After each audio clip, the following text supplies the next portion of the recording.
Today, we have an amazing guest on Chat GRG, and that is me. Oh, let's go. In a multicultural boardroom, how should I sound? You can be an authority, and you can be relatable. So what is like the optimal way to use your voice? Well, I call them the 3 Ps, where you design your vocal image. Are people doing that? A lot of people get it wrong, right? It's not that easy. The voice is our gateway to the world. Smile before you speak? Speaking is a life skill. So if you don't need it in your job, you need it in your life. It's a life skill. Chat GRG, as human as it gets. So good. Oh my God, so good. You want me to say anything else? You nailed it.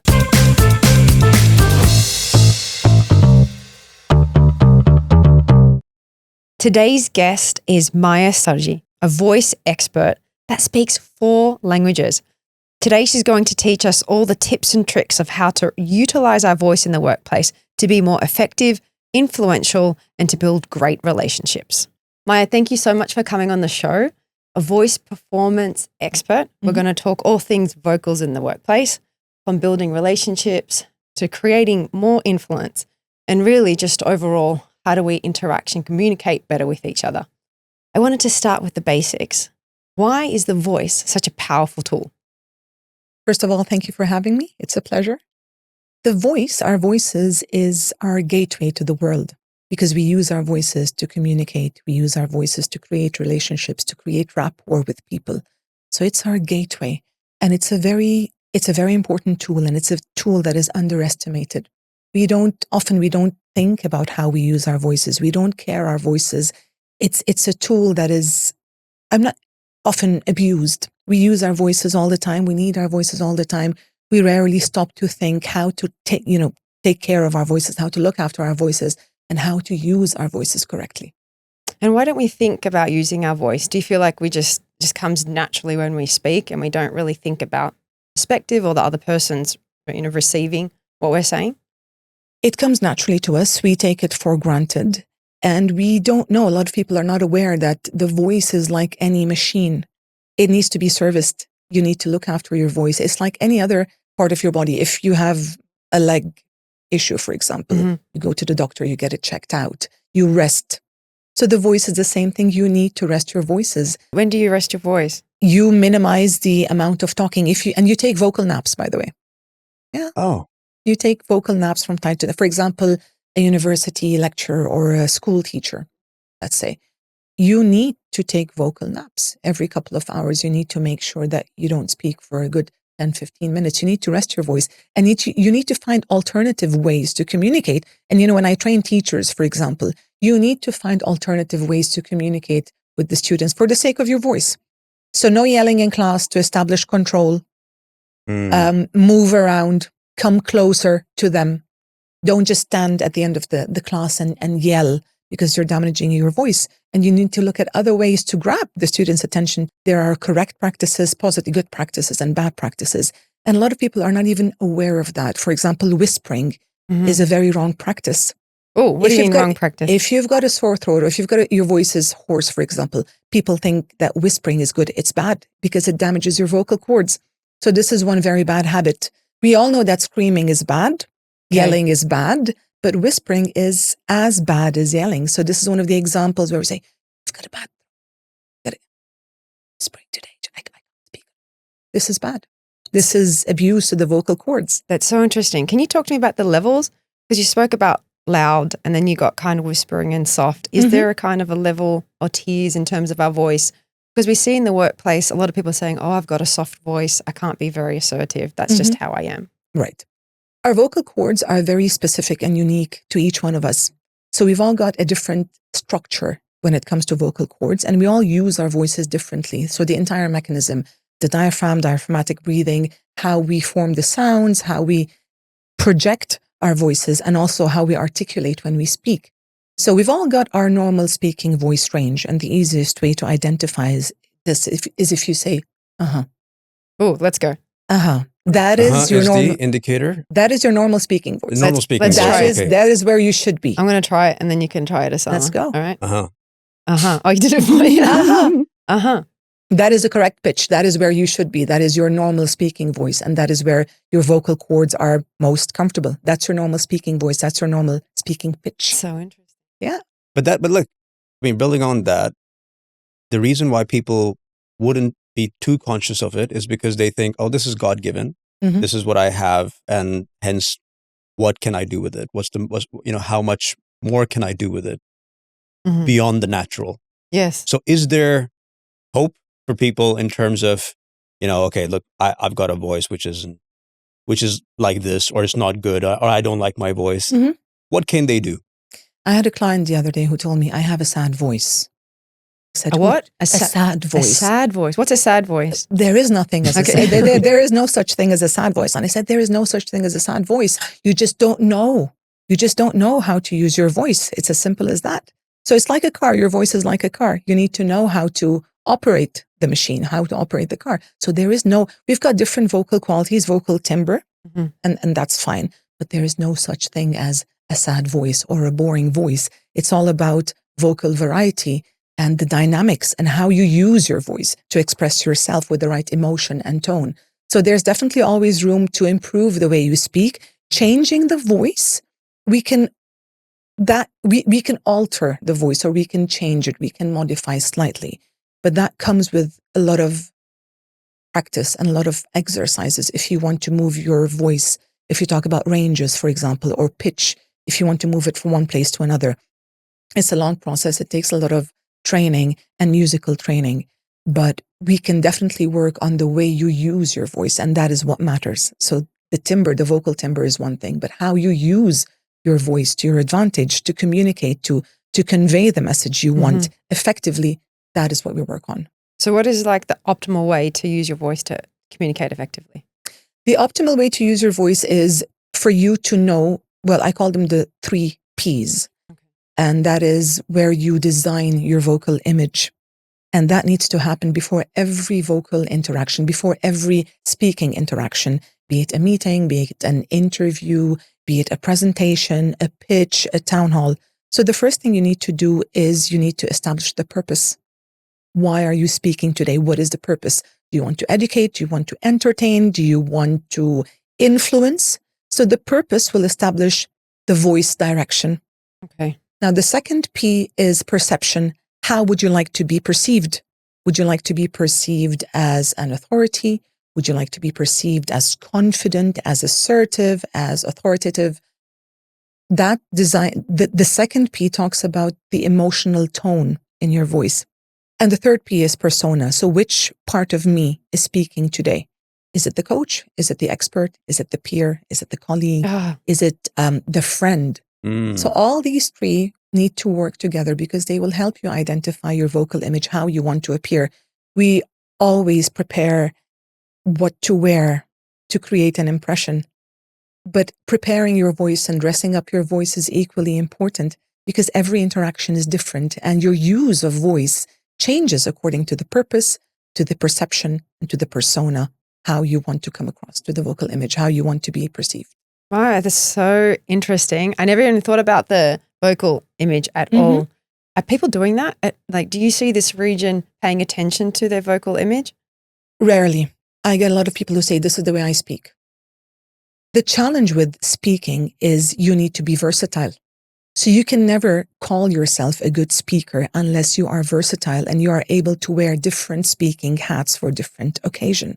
For example, if you're a boss, there are times when you need to speak with authority. Sometimes you need to be the firefighter because there's something that needs your immediate attention. You need orders, you need quick action. But other times, if you're counseling a staff, for example, it's a completely different approach. It's a completely different voice that you use. And a lot of people are not conscious of this. They just say, this is how I speak, this is how I am. Fair and good. Yeah. But is it helping us build rapport? No. Is it helping us create relationships? No. Is it helping us leave lasting impressions? No. Because after any interaction, people will remember how you made them feel. It's not really what you want to say, it's what you said, it's how you made them feel. And very few people give thought to that. How should I make this person feel today? So it is something that is definitely overlooked. So when you came in to the podcast today, what was your preparation? The 3 Ps? The It'd three be Ps. interesting to know. I wanted to come across as an expert. I wanted to come across as an authority in my field. So obviously, I always say with voice there, you need to have good content. You can't just sound convincing. You need to have good content to back you up. And that's the problem. You see a lot of people who sound very convincing because they are very convinced. But when you look deeper, when you dig deeper, no content, no substance. So to me, I wanted to sound like an authority. I wanted to sound like an expert, and I wanted to be relatable and approachable at the same time. And this is something I stress on all the time. You can be an authority, you can sound like an authority, and you can be relatable and approachable and friendly. There's nothing wrong with that. I think this is where a lot of people get it wrong, right? It's not that easy. It's not that easy to sound like an authority but also be approachable. And I think some people actually fear, being too approachable, relatable, because then it's almost like my authority will be challenged in some way. Correct. Yeah. And we see this with a lot of CEOs.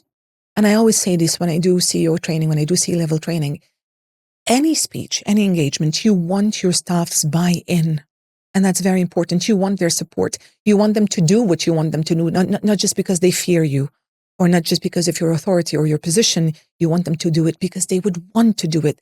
They like doing it. And this is something they would want to do for you. And this is how you build relationships in any business, in the corporate world. It's not about orders and do it because I said so. It's good to have that approach where people would want to do it, would like to do it, and they will do it with passion. They would do it with heart, and they will follow your instructions with passion.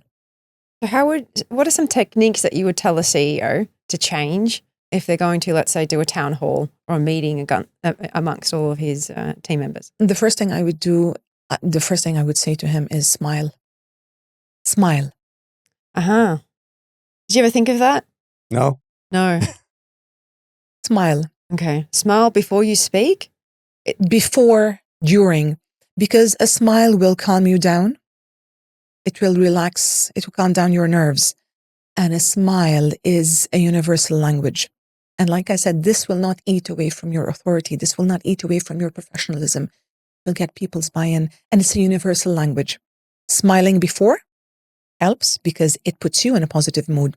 Yeah. Smiling during, and this needs to be done strategically, of course. You can't just go through a town hall smiling all the time. It does not make sense. It'll backfire, Yeah. So using smiles strategically, pauses. I'm all about pauses. Mm-hmm. There are different kinds of pauses, and there are different reasons we use pauses. Again, monitoring, looking at people and sensing their energy. Communication is never one way. You need to be able to sense the energy in the room. You need to be able to see what people feel. And they feed back into you non-verbally. So even they're not speaking, you can see from their body language, you can sense. And the strongest and best speakers are able to adapt and to shift their style and their speaking style and their tone to match the energy in the room. Yeah, that's not easy because you got to also emotionally regulate Correct. what's going on internally and externally. I wanted to touch on the pauses. The pauses for me was a big one. Yeah. Having an Australian accent coming out in the region, no one understood what I was saying. And sometimes you're like, you're coming from a country where, it's universal, where it's British, American and Australian. You feel like, okay, everyone will understand me. No one understood me. No one. Even in the Arabic world, they're like, Robin, you speak so fast. Right. You're eating all of your words. I don't know what you're saying. I think it's the lack of familiarity with the accent. Accent sometimes can get in the way of communication if the other person is not familiar with the accent. And all languages have a nuance. Yes. It's very special to every language. And Dubai is a melting pot of cultures and people of different nationalities. So sometimes it could be challenging, but it's a great learning experience. So we use pauses for different reasons. First of all, to make sure that we are being understood. And you can gauge, you can see from the other person's reaction if they understand what you're saying, if they're following. We use pauses as a speed bump for us as well. So sometimes you need to pause because you might be rambling on or you might be going too fast. So pausing helps you. It helps you. Yeah. And sometimes if you can't remember, if you get lost, a pause is good. But the most important reason for a pause is to make sure that the person is absorbing what you are saying and they are following you. Because if you lose them, Yeah, you can sense it too. I had to pause a lot. That's why I pause now right. a lot, because of my accent, so that people could understand what I was saying. But also it gives me clarity when I'm Absolutely. speaking and thinking about the next sentence I Yeah. want to say. But speaking of the nuances within the accents, Mhm. would you coach people on how to overcome them? So look, the accent is a spectrum, right? So you can be heavily accented towards a particular, Mhm. let's say, accent, Mhm. to the point of being almost not understandable, Mhm. to being almost non-accented.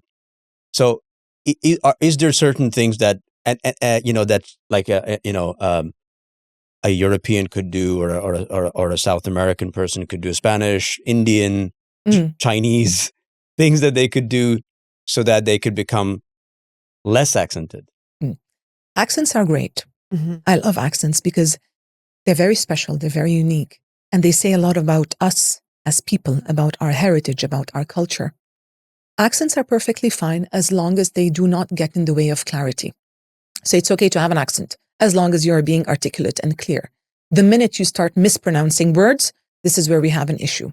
And yes, we do accent training to sort of tone down certain accents because, like I said, sometimes it does get in the way. But in general, I'd say don't get hung up on an accent, because sometimes people come to me and say, I have an accent. I have a very Arabic accent. I'm like, there's nothing wrong with having an Arabic accent. I know everybody wants to speak English fluently. That's everybody's dream. Perfectly fine, perfectly doable. But don't get hung up on the accent as long as your communication is clear, as long as your syntax, your grammar is correct, because this is what people are going to notice, and this is going to be their takeaway, not an accent. They will remember the accent if it gets in the way of your communication, and then if you're not clear and they don't understand the words. And it's very interesting. There's a new trend now, which is a neutral accent, a neutral English accent. What is that? An accent is that, well, you don't sound like you're from the UK or from Australia or from the US. So it's a very neutral, clear English accent, something like this. Yes, no, and that is what they speak in Dubai schools. Yes. The kids, Okay. you would see they're all speaking something similar, and Yes. they're all from different countries. Correct. And you'd find that. So, I mean, I've got two boys going to school, and when I see them and I see their friends, Arab friends, Indian, Pakistani friends, European friends, when they speak in English, they all sound the same. Like a Dubai accent? It Yes, is. there's the Dubai accent. It is. I was in a recording a couple of days ago, and the client had this very clear, clean, neutral accent. And I could tell he was born and brought up in Dubai. And when I asked him, he's like, yeah, born and brought up in Dubai. It's a very clean, neutral, it's pretty much the way I speak. So it's an international accent. This is what foreigners or Europeans or native English speakers call it, an international English accent. So it's a clear accent that's not American, that's not British, it's not Australian. It doesn't belong to any of these native English speaking countries, but it's a clear, comprehensible accent. So yeah, it's a Dubai accent, I think. I think it's inspired from Hollywood. So because you wouldn't find the big stars, the big Hollywood stars, speaking in a heavy American accent. They wouldn't. So, so Tom Cruise or Hugh Jackman. They have accent coaches, by the way. Yeah, they would not be Do they? heavily. Oh yeah. Yeah. Oh yeah. They have accent coaches, particularly in productions which require, say, for example, an Irish accent. So they have coaches who train them. So they train them to do specific accents depending on the role and the production and, the location of the film and the theme. And then you've got other, the same coaches who train them to tone down their accent. For example, a cowboy movie, you'd have a very heavy accent. Yes. So the job of the accent coach is either to tone down or to elevate or work on a particular regional accent. Talking about ranges, what about parenting? Because I feel like if you get into a parent role and then all of a sudden your ranges are quite broad in terms of what you say and how you say it and tonalities. I think you need that variety as a parent.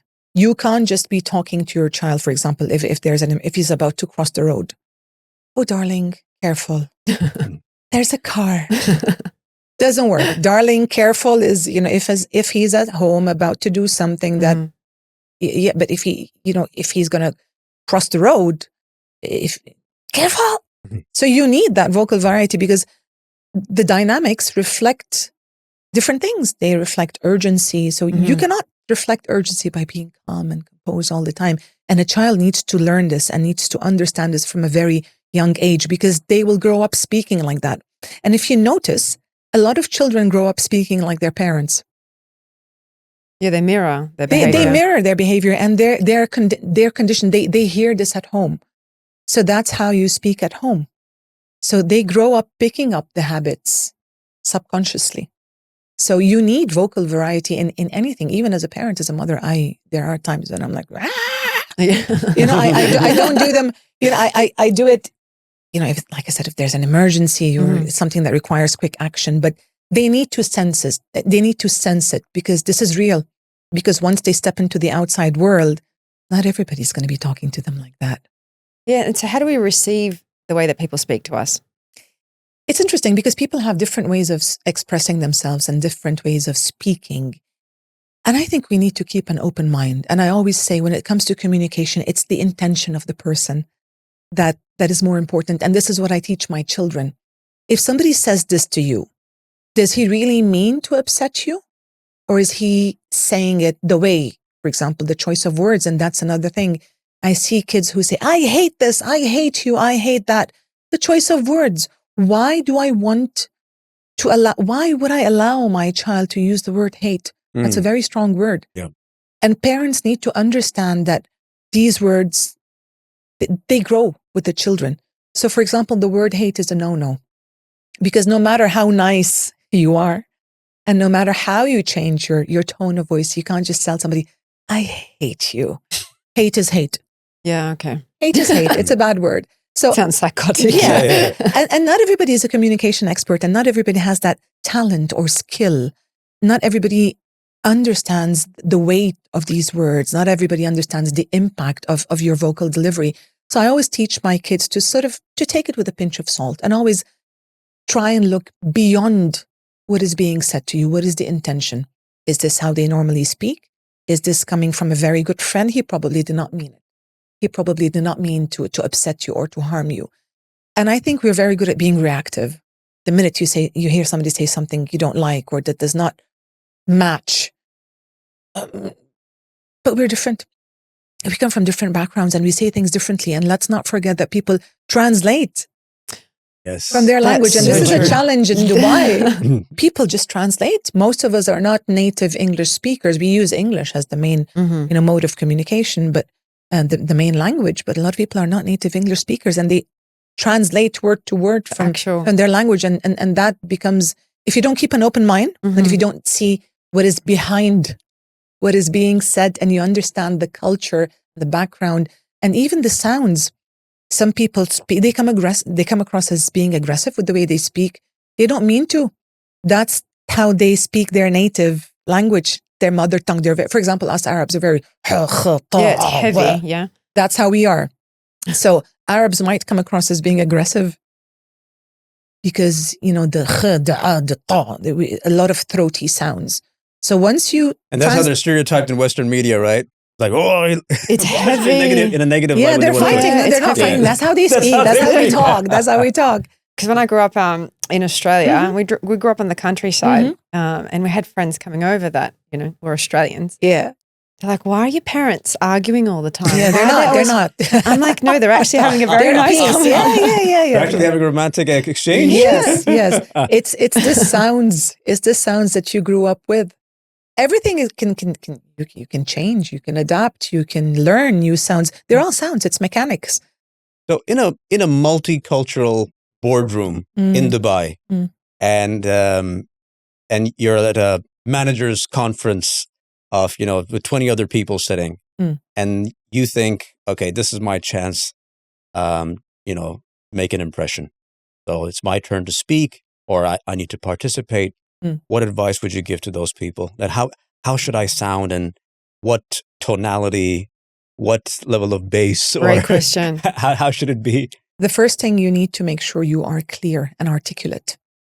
Very important, because if you're somebody who mumbles, for example, that will automatically give off a wrong impression. It'll say that you're not confident, you're not sure of what you're saying. So you need to be projected. You need to be clear. with the sounds that you're making. Because if people don't understand what you're saying, they're going to automatically attribute this to, he's not sure, he's not confident, he's not in control. So clarity, articulation, projection of voice, this is the first thing that will give people the impression that you are confident and you know what you are saying. So that clarity, number one, articulation, definitely. And when I say articulation, it does not only mean how you articulate the sounds, it's the articulation of your thoughts as well, the fluency, how your thoughts are connected, how your words are connected, how the lines, the sentences, there needs to be fluency and fluidity as well with how you communicate. So if you tick these boxes, chances are that you are delivering the correct message, you are being understood correctly, and you are making the right impact. And what about in terms of pitch, volume, tone? Well, I mean, how would you approach that? I always say, watch, look at them, engage, look at their facial expressions. If you're too soft, chances are somebody's going to be doing this, or somebody's going to ask you to repeat. So this is a good indicator for you that you need to be louder, you need to increase the volume. If you know that you are naturally loud, and a lot of people are, so this is something you need to be mindful of, because people who are loud, and loud varies from culture to culture. Again, this is a cultural thing. Arabs, I'm not stereotyping, but we are loud by nature. Sure. So this plus, heavy throaty sounds, you might give off the wrong impression. So you need to be aware of your normal tone, your normal pitch, and your normal volume, and you adjust accordingly. The pitch, I'd say don't play around with your normal pitch, but make sure that you vary your pitch, you modulate your voice during the presentation. So that's really hard. Like, just to be honest, that's really hard to think of all these things, especially if you're in the moment. So you're saying do the work prior, knowing that this is what you kind of want to be. I'm saying get a speaking coach. As a speaking coach. Get a speaking coach. Because a lot of people are very skilled and they're very knowledgeable and they've got lots of expertise. But if you cannot communicate properly, or if your vocal delivery is failing you, think of university, for example. You had professors, I had professors, PhDs, but they couldn't speak to save their lives. Yeah. Doctors, you visit a doctor, very highly rated, excellent doctor, great reviews, can't speak 2 words. Would you go back? Yeah, I have walked out of several. I haven't walked out. I'm polite. I'm polite. I have not gone back. I'm polite. I have not gone back to a lot of doctors because I did not like the way they communicate with me, at least. Now, me being assigned the communication Yeah, you're looking expert. at it in a different perspective, for sure. They need to be clear. They need to be able to deliver the message. They need to be able to give me a full overview. I am not a doctor. Technical jargons, great. I understand medicine, yeah. A lot of people don't. So if you include, and this is again something for professionals in the corporate world, technical jargons, fair and good, you understand, you know them, but you need to keep your audience in mind. Yeah. So whenever you're using technical jargons, elaborate, explain, because there might just be one person who might not understand what you're saying, or who might come from a different background. People do it very late in their career. They recognize that they lack communication. Yeah, they do. I work with a lot of CEOs who are in desperate need of a lot of work. And I think, where were you all this time? So where were they? I mean, at what point should you come? Because that's something I worked on also a little bit later, to be very honest, like to get to where I am now speaking, that was a lot of work. But I definitely wish I did it earlier on, because I could have benefited from it. Work starts from your childhood. And this is a message to all parents. And this is something I am very particular about with my kids. The biggest compliment I get is when a teacher says, he talks like you. Your son speaks like you. And, obviously they do voice recordings as well. So they come to me, they come with me to studios and they do their own voice recordings, and they are able to portray different characters and play with the tone, and because they have heard me. So I am the example. So parents should always set the example. If you're a good communicator, chances are your children are going to grow up to become good communicators. So this needs to start from the beginning. For professionals, mid-level is where you really need to ring the bell, where you really need to start moving.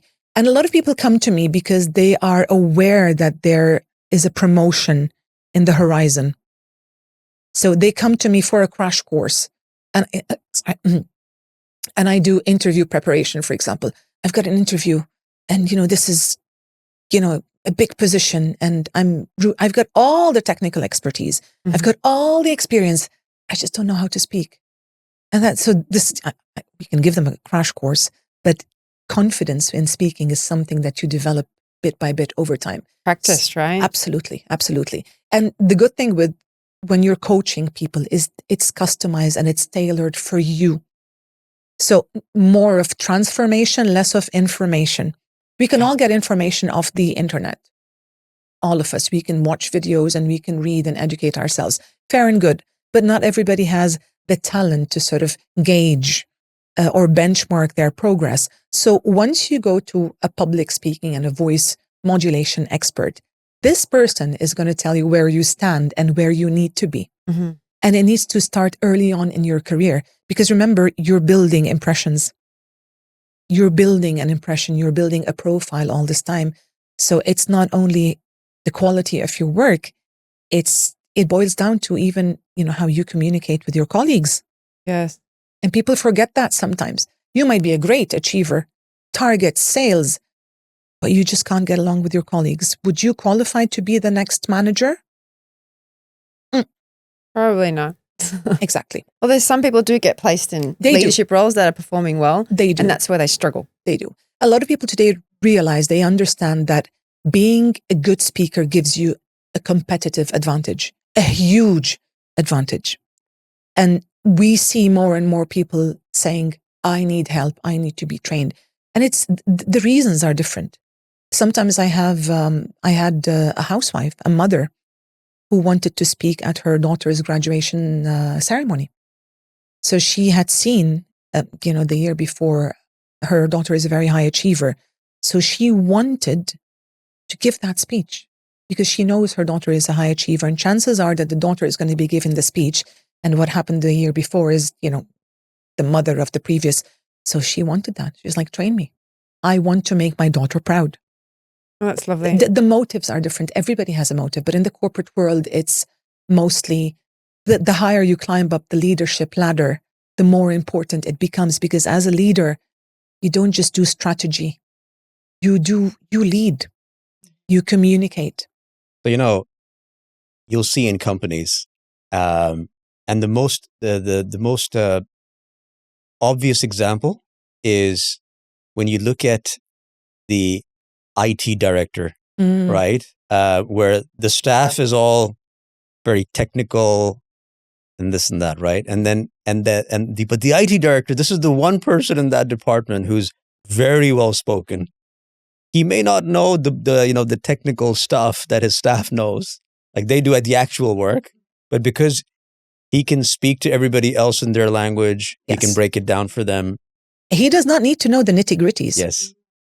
And this is what a lot of leaders don't understand. You cannot just micromanage. If you're at a very senior position, you leave the details to your staff members. Yeah. So this is it. Great example. He needs to be able to talk to them, to communicate with them and with the outside world.